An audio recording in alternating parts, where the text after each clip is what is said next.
자발적으로 사직서를 사업주에게 던지면 퇴사 후 실업급여를 받을 수 없다는 것을 잘 알고 계실 거예요. 그러나 주 52시간제를 위반하여 초과 근무로 인해 자진 퇴사를 하게 되는 경우에는 이야기가 달라집니다. 결론부터 말씀드리자면 자발적으로 사업주 앞에서 사직서를 던지고 퇴사하였다 하더라도 사업장이 주 52시간 위반했다는 사실이 확인되면 실업급여를 받을 수 있습니다. 이번 영상에서는 주 52시간을 위반한 회사에서 실업급여를 청구할 수 있는 조건과 이와 관련해 퇴사 시 챙겨서 고용지원센터에 제출해야 하는 서류에 대해 깔끔하게 정리해드리겠습니다. 내용이 많이 길 겁니다. 그러나 어디에도 52시간제 위반 실업급여 이렇게 잘 정리한 자료는 없습니다. 도움이 되실 내용이라 확신합니다. 실업급여를 받을 수 있는 주 52시간 근로제한 위반이란? 여기서 근로기준법상 52시간제 위반과 정당한 이직 사유로 실업급여를 받기 위한 52시간제 위반은 다르다는 이야기부터 해야 합니다. 근로기준법상 52시간제 위반은 단순히 특정 주의 소정 근로시간, 즉 40시간을 넘어 추가로 실제 근로한 시간이 한 주라도 12시간을 넘으면 해당되는 것입니다. 즉 근무기간 중 한 주만 넘어도 근로기준법상 52시간제 위반이라는 이야기입니다.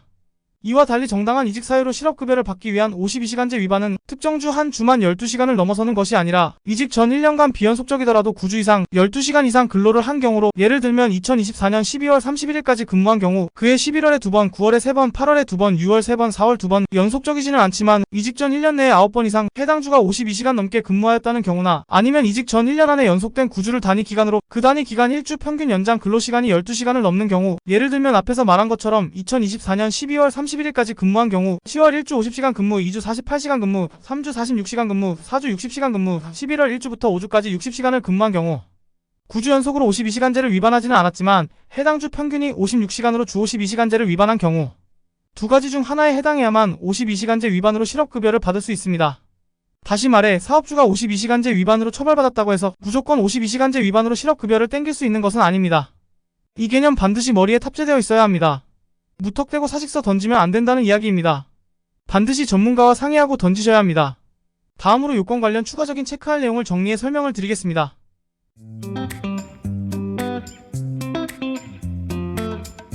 주 52시간 위반 실업급여 자격 요건.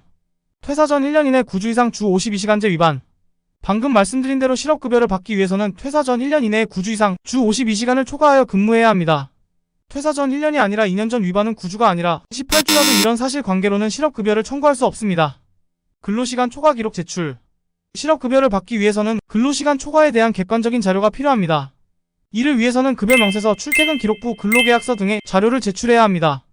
이러한 자료는 근로자가 주 52시간을 초과하여 근무했음을 증명하는 중요한 근거가 됩니다. 실업급여 신청 시 자진 퇴사 사유가 주 52시간 초과 근무임을 증명하기 위해 제출하는 서류로 먼저 설명드릴 서류는 근로계약서입니다. 근로계약서에는 근로자의 근로시간 조건이 명시되어 있습니다.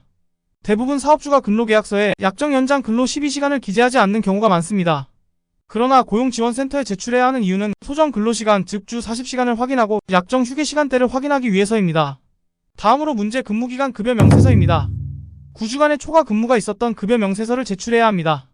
급여 명세서에 초과 근무 수당이 명시되어 있다면 이를 통해 근로자가 주 52시간을 초과하여 근무했는지 확인할 수도 있습니다. 단 특정 주의 연장 근로 명목으로 12시간 넘게 지급된 내역이 있더라도 해당 주의 연차를 사용하여 기본급이 유급으로 처리되었으나 실제 근무한 총 시간이 52시간을 넘지 않는 경우 그 주는 52시간을 위반한 주로 간주되지 않습니다. 그리고 출퇴근 기록부입니다. 근로자의 출퇴근 기록을 확인할 수 있는 출퇴근 기록부가 있으면 매우 유용합니다. 그러나 실제로 이런 자료가 없는 경우가 많고 있더라도 구하기 쉽지 않습니다. 그러나 이런 경우에 실망할 필요는 없습니다. 특히 현장직이나 생산직 분들의 경우 구걸 타임라인을 증빙 자료로 제출하면 출퇴근 기록부를 대체할 수도 있습니다. 단 사무직 분들의 경우에는 타임라인 플러스 알파로 수행 업무 로딩 기록, 메일 송수신 자료 등 추가 자료를 준비해야 합니다. 마지막으로 주 52시간 초과 근무 확인서입니다. 근로자는 주 52시간 초과 근무 확인서를 작성하여 제출해야 합니다. 이 확인서에는 해당 근로자가 주 52시간을 초과하여 근무했음을 증명하는 내용이 포함되어야 하며 사업주의 서명 또는 직인이 필요합니다. 이를 통해 근로자가 실제로 초과 근무를 했다는 것을 입증할 수 있습니다. 그러나 사업주가 확인해주지 않는다면 뒤에서 설명할 구국의 결단을 전문가인 노무사와 상담하셔서 결정하셔야 합니다.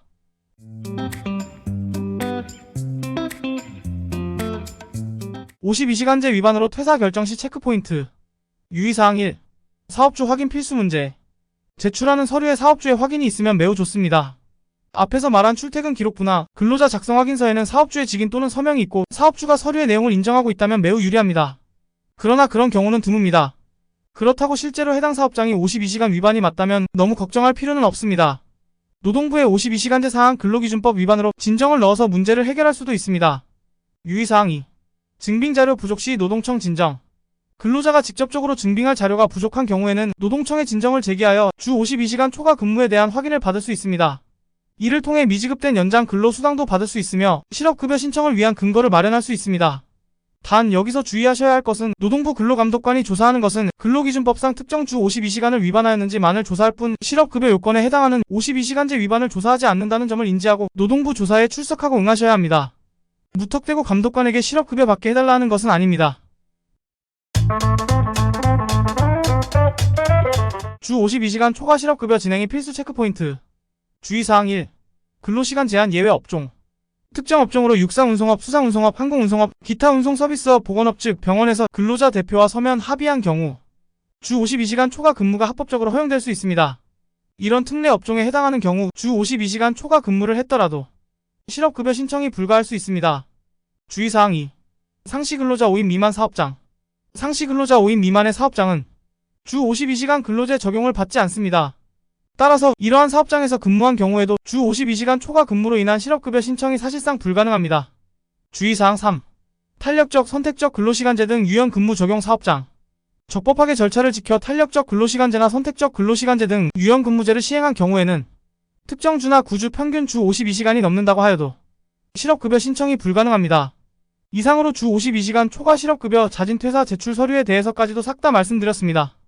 주 52시간 초과 근무로 인해 자발적으로 퇴사하더라도 정당한 요건을 충족하면 실업급여를 내 품에 담을 수 있습니다.